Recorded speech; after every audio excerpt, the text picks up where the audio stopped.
I know most people are Team Jess, but do you honestly think they would have worked as a couple? Realistically speaking, I'm not Team Jess, but honestly I love him so much. In terms of who is the better person between Rory's boyfriends, he will always win but will never be the best boyfriend. First of all, they have the worst timing ever. They were super compatible when they were young, but that relationship just had way too many problems. When they first got together, Jess was too immature for Rory, meaning that he didn't have a sense of future and she was really put together in the Chilton era. Also, they started by cheating on Dean, and I mean, I hate Dean, but that's no way to start a relationship. Young Rory also had no idea of how a functional relationship should be. She never had a good example at home. Dean was so toxic and overprotective, and Jess was the complete opposite. I wanna say, disinterested, even though he loved her. But after overbearing Dean, I understand that anything short of obsession seemed weird to her. Lastly, Jess just leaving without telling her is absurd, and no one ever makes him accountable for that. He could have at least broke up with her properly. Then, Jess comes back when she is finally starting to move on and just springs an "I love you" at her face and proceeds to literally run away. I mean, please. Rory not running away with him the night he visits her in her dorm room is one of the only good decisions she made in her Yale era. He wanted her to throw away her future like it was nothing, and that made me really annoyed. He was so selfish in that moment. Then, when Jess finally sorts out his life, Rory is the one crashing down. I love the "whyy did you drop out of Yale" monologue as much as the next girl, but in that moment the tables have turned and now it's Rory who doesn't deserve Jess. I can't emphasize how much Rory has changed. I mean, she is not the same person she was when her and Jess were together, and I just can't see them being compatible anymore. The episode where Dean breaks up with her after the party her grandparents throw her by saying, "I don't belong here anymore, do I?" kind of sums up what I'm trying to say. They just don't belong anymore. Poor Jess didn't need all the Rory drama in his new and improved life. He made his way to the top without losing his personality, and she did the complete opposite. Finally, the cherry on top of the cake is one of the worst ever Rory decisions when she goes to visit Jess at his publishing company. Kisses him, and goes away 'cause all she wanted was a petty sense of revenge against Logan. She knew Jess loved her, or at the very least still had feelings for her, and she straight up used him to try and save her current relationship. Like, girl, please get a grip.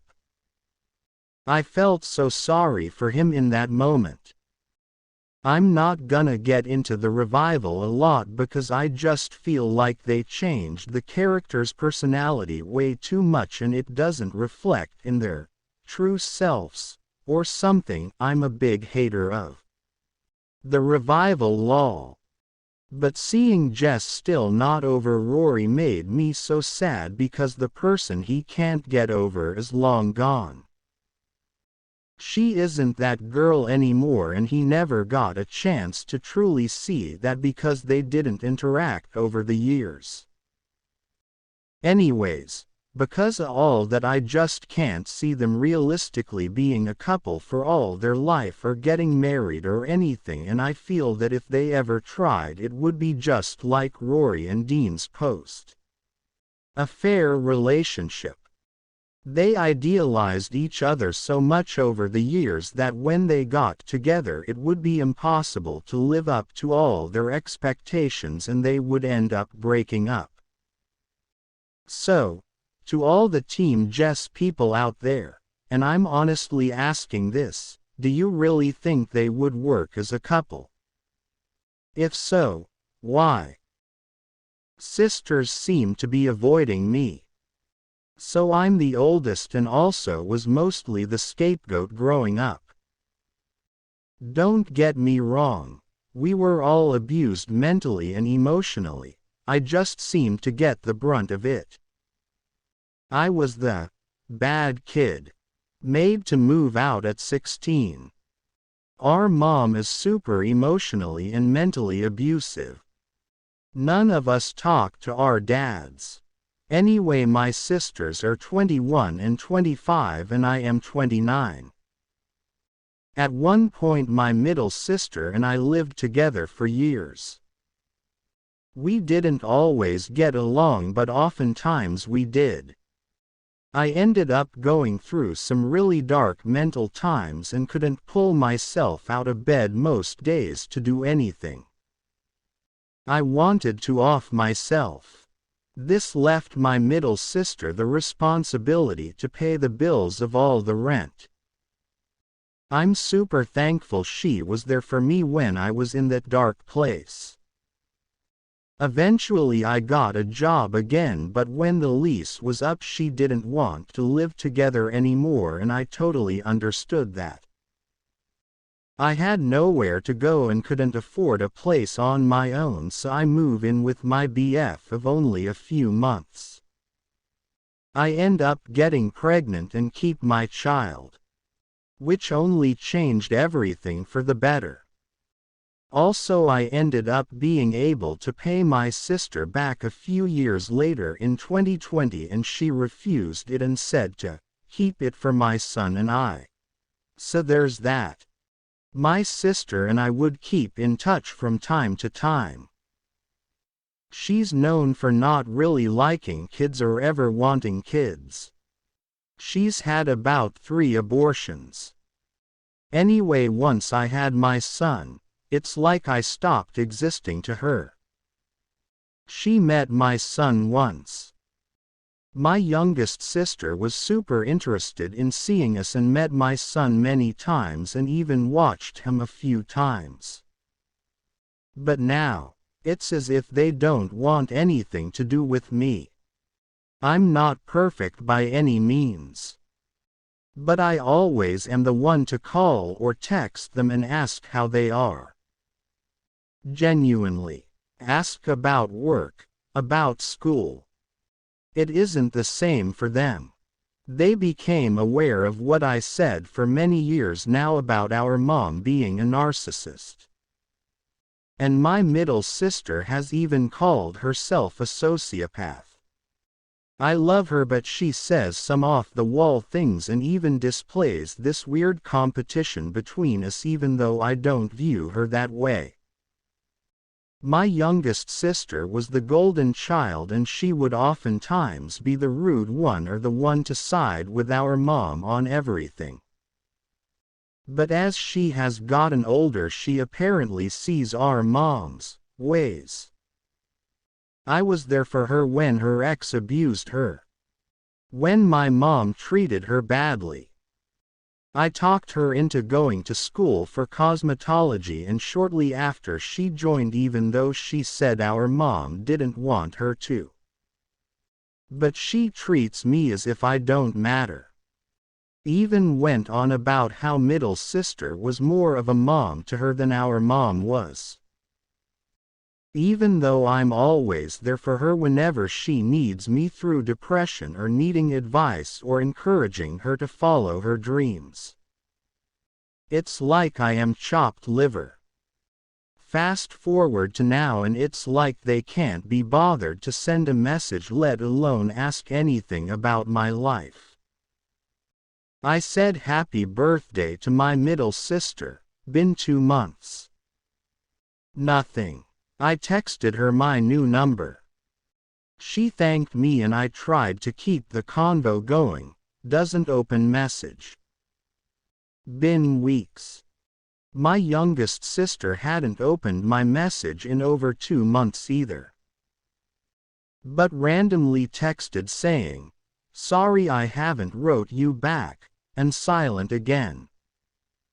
At this point I just feel I should let them go. It hurts me. But if they have formed some sort of alliance and don't wish to talk to me, I cannot force them. They certainly aren't perfect. My middle sister has done all sorts of toxic things, from faking she has cancer to pepper spraying her boyfriend for cheating on her.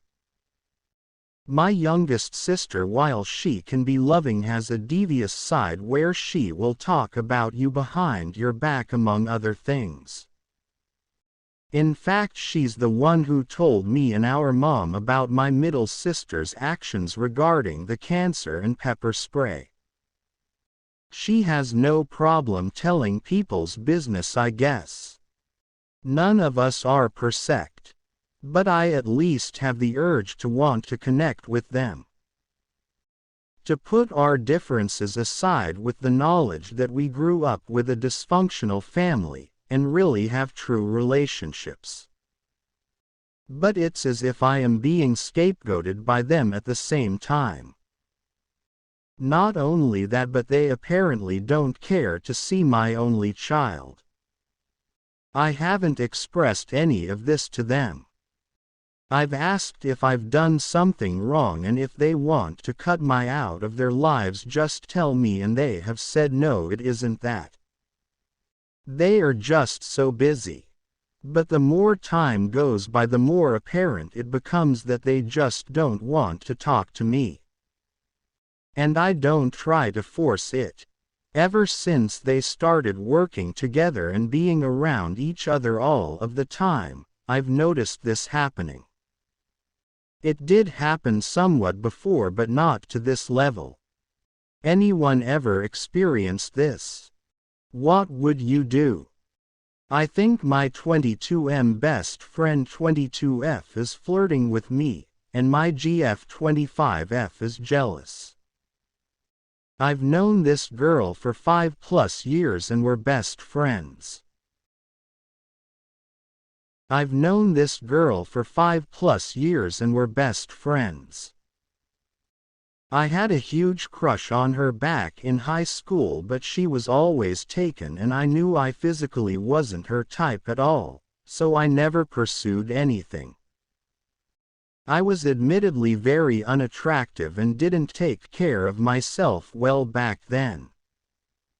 No one ever pursued me romantically or expressed attraction to me. Fast forward to a few years after high school, I developed my style and grew into my face, moved well out of my ugly duckling phase. I suddenly gained more romantic prospects than I knew what to do with. At this time, my best friend just broke up with her boyfriend, and at around the same time, started complimenting me on my attractiveness frequently. She would call me hot, and even say I'm hotter than her other male friends.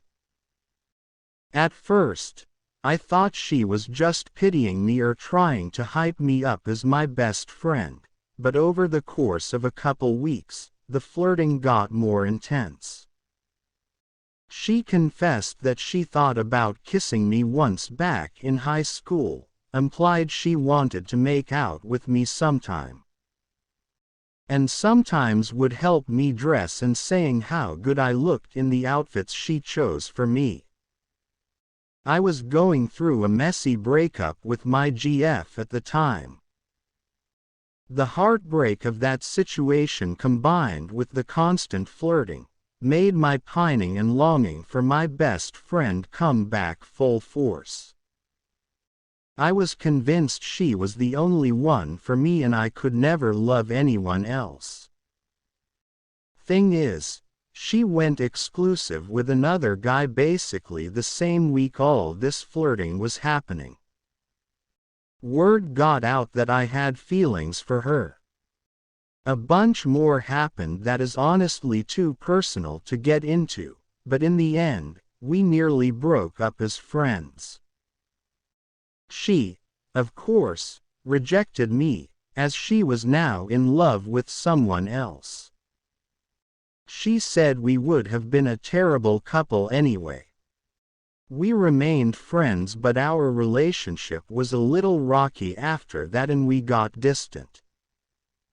I spent a year getting over her, watching her fall more and more in love with her boyfriend. I did a lot of unhealthy things during this time that I realize now happened because I was trying to get over her.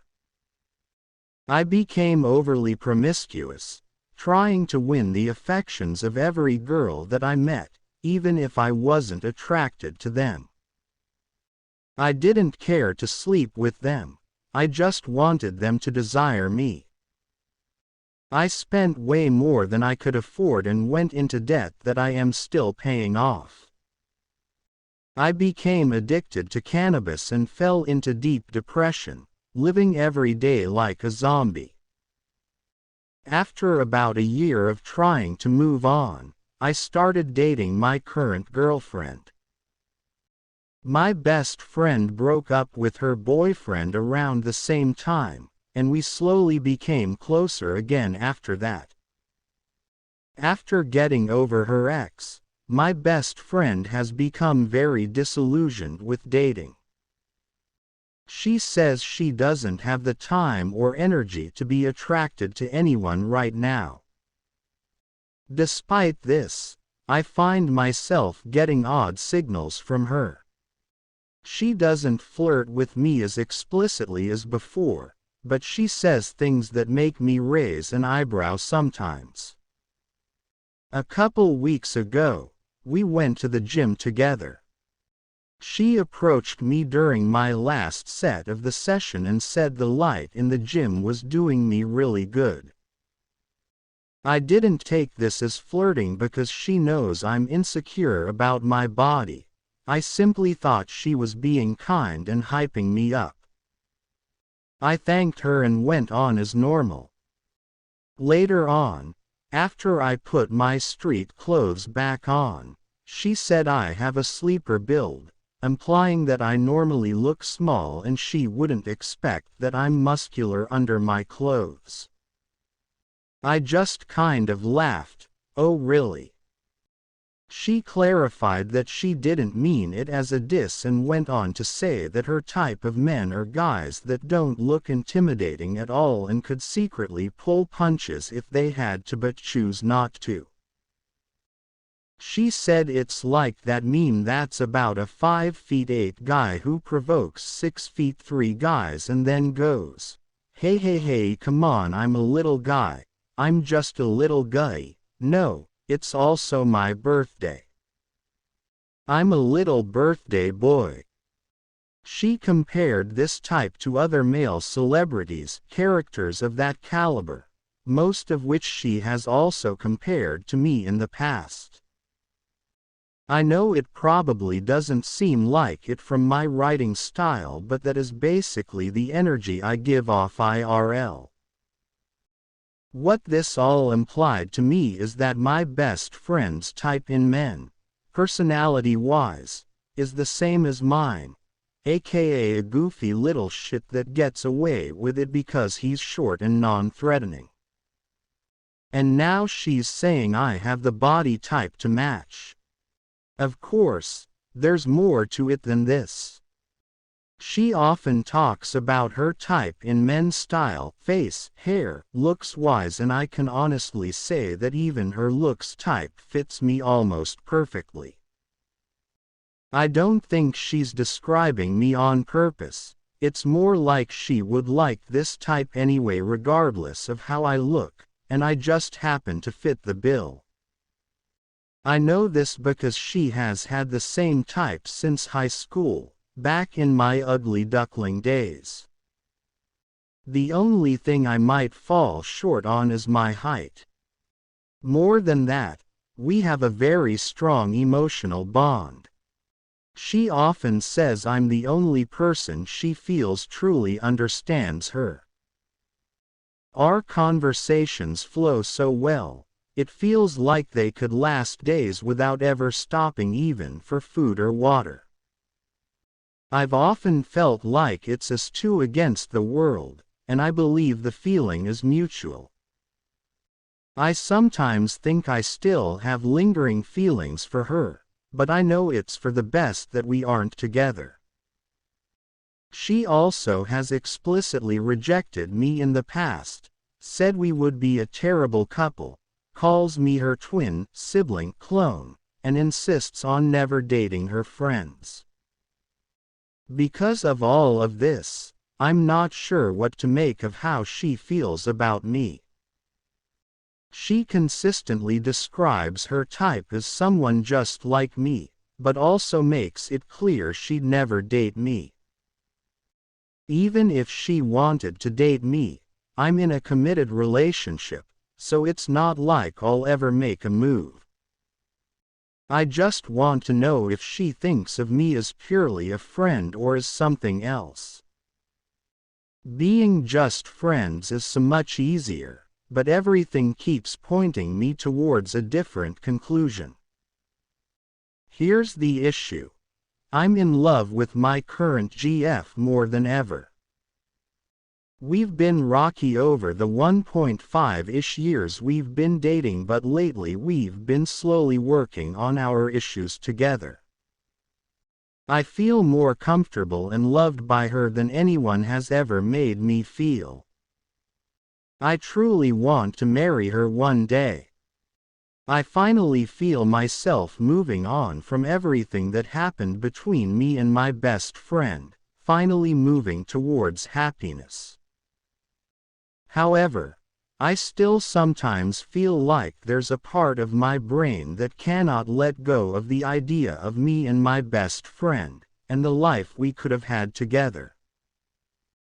I have put in a lot of work trying to rid myself of this feeling so I can finally move on and be happily domestic and at peace with my future wife one day, but every time my best friend says something that implies she is attracted to me, it unburies that little "what if" in my head and causes a lot of distress.